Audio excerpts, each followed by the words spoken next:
बिस्मिल्लाहिर्रहमानिर्रहीम। नाज़रीन, जब कोई इंसान अस्तगफिरुल्लाह कहता है तो अल्लाह उसके जवाब में क्या फरमाता है, अस्तगफिरुल्लाह पढ़ते वक्त बंदे के साथ क्या होता है, और जब बंदा अस्तगफिरुल्लाह पढ़ता है तो अल्लाह ताला उस बंदे को क्या जवाब देता है, सुनकर हैरान रह जाओगे।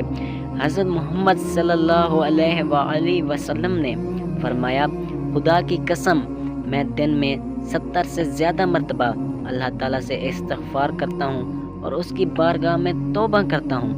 बहुत सारे लोगों की ज़ुबान पर अस्तगफिरुल्लाह अस्तगफिरुल्लाह के अल्फाज हुआ करते हैं। कोई गलत बात हुई तो उन्होंने अस्तगफिरुल्लाह पढ़ा तो लोग अस्तगफिरुल्लाह कहने के आदी हो जाते हैं। अस्तगफिरुल्लाह का मतलब कि ऐ अल्लाह, तू हमें बख्श दे।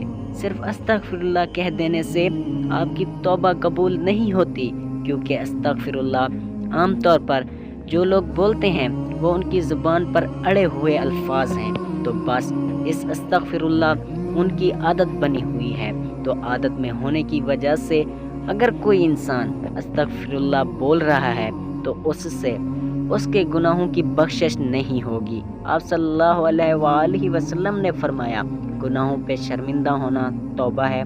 और जब कोई इंसान अल्लाह की बारगाह में तौबा करता है तो अल्लाह ताला 7 आसमानों से पहले आसमान पर आकर एक ख़ास निगाह डालता है, एक तवज्जो फरमाता है और बंदे से कहता है, मेरे बंदे, मैं कब से तेरे इंतज़ार में था, लौट आओ अपने रब की तरफ, लौट आओ अपने रब की मग़फ़रत की तरफ। एक जगह अल्लाह ताला फरमाता है, ऐ लोगों, ऐसे जन्नत की तरफ दौड़ो जिसकी चौड़ाई और लंबाई आसमान और ज़मीन के बराबर है, और अपने रब की मग़फ़रत की तरफ दौड़ो।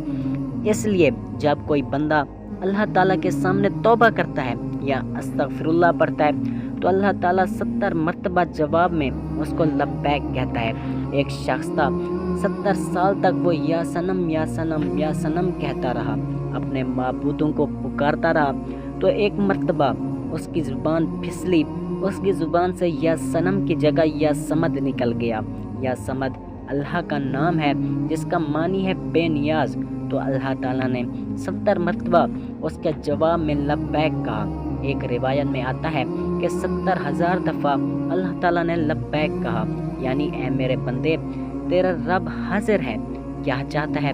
तो फरिश्तों ने कहा, ऐ मौला, ये बंदा तुझे नहीं पुकार रहा था, ये या सनम कर रहा था, धोखे से उसकी ज़ुबान से तेरा नाम निकला, बल्कि ये तो तुझे जानता ही नहीं, ये सारी ज़िंदगी या सनम करता रहा। तो अल्लाह ताला ने फरमाया, ऐ फरिश्तों, खामोश हो जाओ, और फरमाया कि मुझे मालूम है कि ये मुझे नहीं पुकारा, लेकिन धोखे से ही सही, लेकिन उसने अपने माबूद हकीकी को पुकारा तो है। अगर मैंने भी इसके सवाल पर इसको जवाब न दिया तो फिर मुझ में और उनमें क्या फ़र्क रहेगा। जिसको एक 70 साल पुकार रहा है, कोई बंदा धोखे से भी रब को पुकारता है तो अल्लाह ताला उसके लिए सवाब भी लिखता है और उसकी तरफ मुतवज्जा भी हो जाता है।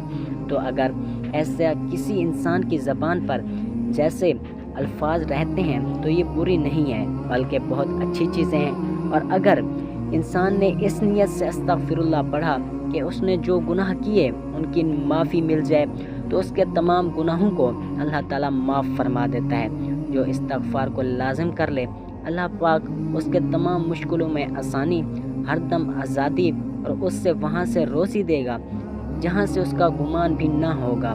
इस्तग़फ़ार से दिलों का ज़ंग दूर हो जाता है और अपने गुनाहों से तौबा करता है तो अल्लाह करीम लिखने वाले फरिश्ते को उसके गुनाह भुला देता है। इसी तरह उसके अज़ा यानी हाथ पाँव को भी भुला देता है और ज़मीन से उसके निशाना भी मिटा देता है। यहाँ तक कि क़यामत के दिन जब वो अल्लाह पाक से मिलेगा तो अल्लाह पाक की तरफ से उसके गुनाह पर कोई गवाह ना होगा। हज़रत सैयदना अल हसन बसरी रहमतुल्लाह अलैह के पास एक शख्स आया, उसने खुश्क साली की शिकायत किए।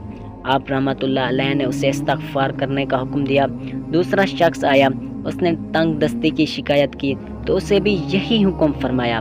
तीसरा शख्स आया, उसने औलाद ना होने की फ़िक्र की तो उसने भी यही हुक्म फरमाया। फिर चौथा शख्स आया, उसने अपनी ज़मीन की पैदावार कम होने की शिकायत की तो उसे भी यही हुक्म फरमाया। حضرت رابعہ بصری رحمۃ اللہ علیہ اس وقت وہاں موجود تھی۔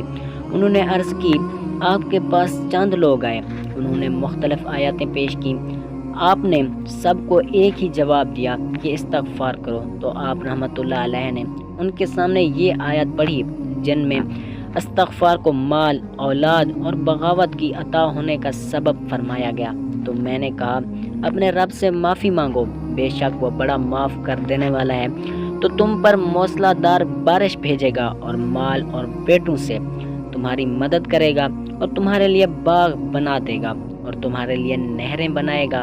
جب بندہ کسی گناہ کو اللہ تعالیٰ کی نافرمانی جان کر اس کے کرنے پر شرمندہ ہوتے ہوئے رب سے معافی مانگے اور آئندہ کے لیے اس گناہ سے بچنے کا پکا ارادہ کرے اور اس گناہ کی تلافی کے لیے کوشش کرے، مثلا نماز قضا کی تھی تو اب ادا بھی کرے گا، چوری کی تھی یا رشوت لی تھی تو بعد میں توبہ کے بعد وہ مال اثر مالک یا اس کے ورثاء کو واپس کرے یا معاف کروا لے، اور اگر اس مالک یا ورثاء نہ ملے تو ان کی طرف سے راہ خدا میں اس نیت سے صدقہ کر دے کہ وہ لوگ جب ملیں اور صدقہ کرنے پر راضی نہ ہوئیں تو اپنے پاس سے انہیں واپس کر لوں گا۔ تو اب استغفار کی تمام تر اہمیت اور فضائل کے باوجود بعد میں شیطان کے بہکاوے میں آ کر توبہ استغفار کرنے میں ٹال مٹول سے کام لیتے ہیں۔ توبہ کا موقع ملنا بھی بہت بڑی سعادت کی بات ہے۔ بہت سے لوگوں کو توبہ کا موقع بھی نہیں ملتا اور وہ بغیر توبہ کے اس دار فانی سے چلے جاتے ہیں۔ موت کا کوئی بھروسہ نہیں، اس لیے ہمیں بھی باکثرت توبہ استغفار کرنا چاہیے۔ قرآن مجید میں ارشاد باری تعالیٰ ہے کہ اللہ استغفار کرنے والے پر رحم کی بارش کرتا ہے اور ان کی طاقت میں اضافہ فرماتا ہے۔ اللہ رب العزت قرآن مجید میں ایک جگہ فرماتا ہے کہ نوح علیہ السلام نے اپنی قوم سے کہا، اپنے رب سے اپنے گناہوں پر بخشش مانگو، یقیناً وہ بڑا بخشنے والا ہے، اور تم پر آسمان سے خوب بارش برسا دے گا، وہ تمہیں خوب پیداوار مال اور اولاد میں ترقی دے گا، تمہیں باغات دے گا، تمہارے لیے نہریں نکال دے گا۔ استغفر اللہ کی خوشنودی کا سب سے بڑا ذریعہ ہے۔ ایک حدیث مبارکہ ہے کہ اللہ پاک توبہ کرنے والے بندے سے اس شخص سے بھی زیادہ خوش ہوتا ہے جس نے اپنا گمشدہ اونٹ پا لیا ہو۔ ناظرین، ہم لوگوں کو ہر وقت استغفر اللہ کی عادت ڈالنی چاہیے۔ اس کے علاوہ ہمیں چاہیے کہ ہم ہر وقت اللہ کا ذکر کریں۔ اللہ کی اجازت سب سے بڑی چیز ہے۔ آپ صلی اللہ علیہ وآلہ وسلم نے فرمایا، اٹھتے بیٹھتے چلتے پھرتے اللہ کا ذکر کیا کرو۔ جو لوگ اللہ کا ذکر کرتے ہیں وہ زندہ ہیں، جو اللہ کا ذکر نہیں کرتے وہ مردہ ہیں، بلکہ مردار ہیں۔ ہمیں ہر وقت اللہ کی یاد سے تر رہنا چاہیے۔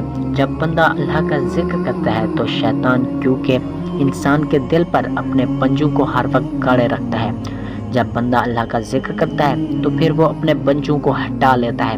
جب وہ بندہ ذکر کرنا بند کر دیتا ہے تو وہ پھر اپنے پنجوں کو بندے کے دل پر رکھ لیتا ہے۔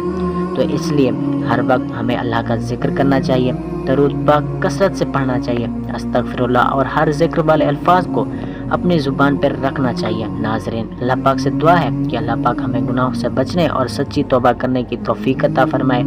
میرا سنانا اور آپ کا سننا اپنی بارگاہ میں مقبول فرمائے، آمین۔